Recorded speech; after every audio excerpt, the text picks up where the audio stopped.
दुनिया की सबसे बड़ी पार्टी भारतीय जनता पार्टी के लिए आज नया सवेरा है, क्योंकि पार्टी के नए कार्यकारी अध्यक्ष नितिन नबीन आज अपना कार्यकाल संभालने वाले हैं। नितिन नबीन आज दिल्ली आएंगे। नितिन आज बीजेपी कार्यकारी अध्यक्ष का पदभार संभालेंगे। दिल्ली में नितिन नबीन के स्वागत की पूरी तैयारी कर ली गई है।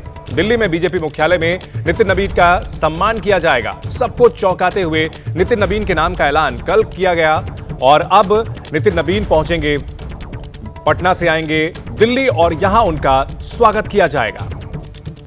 बिहार सरकार में मंत्री नितिन नबीन को भारतीय जनता पार्टी का राष्ट्रीय कार्यकारी अध्यक्ष बनाया गया है। रविवार को बीजेपी के पार्लियामेंट्री बोर्ड ने इस फैसले की जानकारी दी। फिलहाल नितिन नबीन 2010 से बांकीपुर सीट से विधायक हैं। पार्टी में नए राष्ट्रीय कार्यकारी अध्यक्ष के चुनाव तक ये जिम्मेदारी वे संभालने वाले हैं। कल जैसे ही ये खबर आई, उनको बधाई देने वालों का तांता लग गया। नितिन नबीन ने पटना के महावीर मंदिर में भगवान हनुमान के दर्शन किए।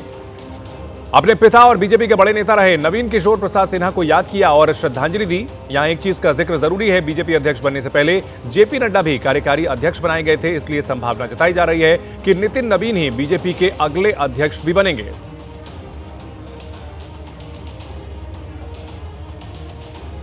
भारतीय जनता पार्टी ने इस संगठन की बिसात पर एक अहम मोहरा चल दिया है। यह फैसला केवल एक नियुक्ति नहीं, बल्कि सियासी रणनीति, सामाजिक संतुलन और चुनावी गणित का मिला जुला नुस्खा है। अब समझते हैं कि बीजेपी ने आखिर नितिन नबीन को ही यह जिम्मेदारी क्यों दी है। नितिन नबीन को कार्यकारी अध्यक्ष बनाया गया है। 2023 में उन्होंने छत्तीसगढ़ में बीजेपी की जीत में अहम भूमिका निभाई। संगठन और सरकार दोनों का अनुभव नितिन नबीन के पास है। अपने पिता की सीट से लगातार वे 5वीं बार विधायक इस बार चुने गए हैं और विवादों से दूर नितिन नबीन की छवि काफी साफ सुथरी है और ऐसे में उन्हें पार्टी ने बड़ी जिम्मेदारी दी है। राष्ट्रीय कार्यकारी अध्यक्ष बनने के बाद नितिन नबीन ने एबीपी न्यूज संवाददाता शशांक से एक्सक्लूसिव बातचीत की। पार्टी में बड़ी जिम्मेदारी मिलने के लिए नितिन नबीन ने पार्टी के बड़े नेताओं का आभार जताया और कहा कि वो नई जिम्मेदारी को पूरी शिद्दत से निभाएंगे। बिहार के लिए बड़ा दिन, नितिन नबीन बिहार सरकार में मंत्री, बीजेपी का राष्ट्रीय कार्यकारी अध्यक्ष बनाया गया है। सर, कैसे देखते हैं और क्या कहना चाहेंगे आप? पार्टी के शीर्ष नेतृत्व माननीय प्रधानमंत्री जी, माननीय राष्ट्रीय अध्यक्ष जी, जिन्होंने मुझ पर भरोसा जताया, माननीय गृह मंत्री जी, माननीय रक्षा मंत्री जी, राजनाथ जी, अमित शाह जी, जिन्होंने मुझे एक कार्यकर्ता को इस मुकाम पर काम करने का अवसर दिया है, और साथ ही साथ पार्लियामेंट्री बोर्ड के सभी सदस्यों का मैं आभार व्यक्त करता हूं।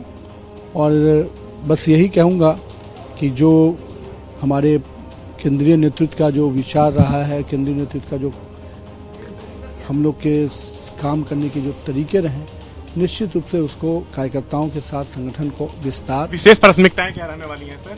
वो तो हम लोग अभी केंद्रीय नेतृत्व के साथ बैठेंगे, लेकिन कहीं न कहीं संगठन का विस्तार, कार्यकर्ताओं का विकास और साथ ही साथ नए नेतृत्व का सृजन करना।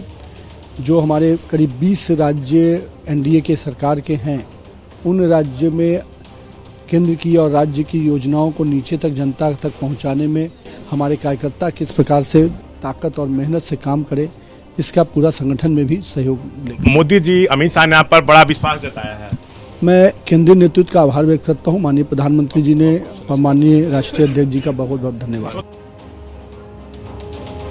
तो फिलहाल नितिन नबीन को बीजेपी का कार्यकारी अध्यक्ष बनाया गया है, लेकिन अगर उनका प्रमोशन राष्ट्रीय अध्यक्ष के तौर पर हो जाता है तो उनके सामने क्या क्या चुनौतियां होंगी वो भी आपको बताते हैं। सबसे पहले नितिन नबीन के सामने ये चुनौती है पश्चिम बंगाल चुनाव की। असम, पुडुचेरी, तमिलनाडु और केरल में जो विधानसभा चुनाव है, वहां पर अच्छा प्रदर्शन करने की जिम्मेदारी होगी। और इसके साथ साथ उत्तर प्रदेश, उत्तराखंड, गुजरात, गोवा, हिमाचल प्रदेश, पंजाब और मणिपुर, जहां 2027 में विधानसभा चुनाव होने हैं, ये काफी अहम होगा। आगे 2028 में मध्य प्रदेश, छत्तीसगढ़, राजस्थान, तेलंगाना, मेघालय, नागालैंड, त्रिपुरा, कर्नाटक और मिजोरम विधानसभा का चुनाव है। और ऐसे में जो इमीडिएट चुनौती बड़ी है अगले 2 साल में, वो पश्चिम बंगाल और फिर उत्तर प्रदेश की होने जा रही है। और नितिन नबीन के सामने बड़ी विरासत है, बड़ी उनको चुनौती दी गई है, जिम्मेदारी भी है, लेकिन ये कतई उनके लिए आसान नहीं होगा। कार्यकाल विस्तार के बाद लोकसभा चुनाव, आंध्र प्रदेश, अरुणाचल प्रदेश, ओडिशा, सिक्किम, जम्मू कश्मीर, हरियाणा, महाराष्ट्र और झारखंड के विधानसभा चुनाव, यानी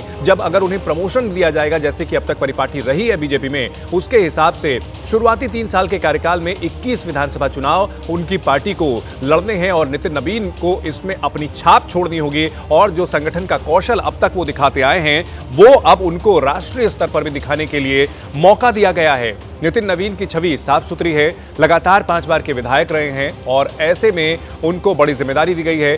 कार्यकाल विस्तार अगर उनको दिया जाता है और उसके बाद 2029 में लोकसभा चुनाव होगा और 28 विधानसभा चुनाव भी उनके नेतृत्व में आगे लड़े जाएंगे।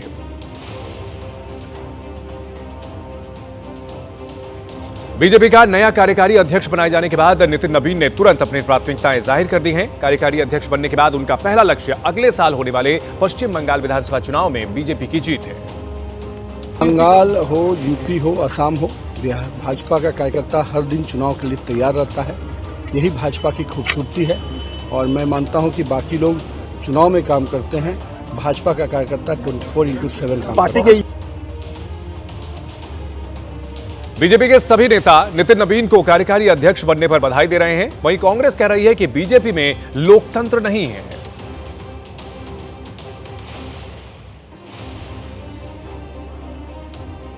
का कोटि कोटि बधाई, धन्यवाद कि उन्होंने बिहार से एक नौजवान को अब राष्ट्रीय अध्यक्ष का दायित्व सौंपा गया है। ये कैसे अध्यक्ष के रूप में आएंगे, स्थापित होंगे, जो सब लोगों को एक मिसाल के रूप में सबके सामने एक प्रदर्शित करने का काम करेंगे। कांग्रेस में लोकतंत्र जीवित है, वो चाहे औपचारिक रूप से हो या पहले से ही पता है कि हमारे ज़्यादातर कार्यकर्ता क्या चाहते हैं, उनकी ख्वाहिश क्या है। और भाजपा जहाँ पर कोई लोकतंत्र नहीं, जहाँ पर कोई संवाद नहीं, अपने गोपनीयता को वो ज़्यादा उसको चाहते हैं, संवाद के विरोधी हैं, वो चाहे अपने ही दल के कार्यकर्ताओं के साथ क्यों ना हो, ये साफ साफ झलकता है।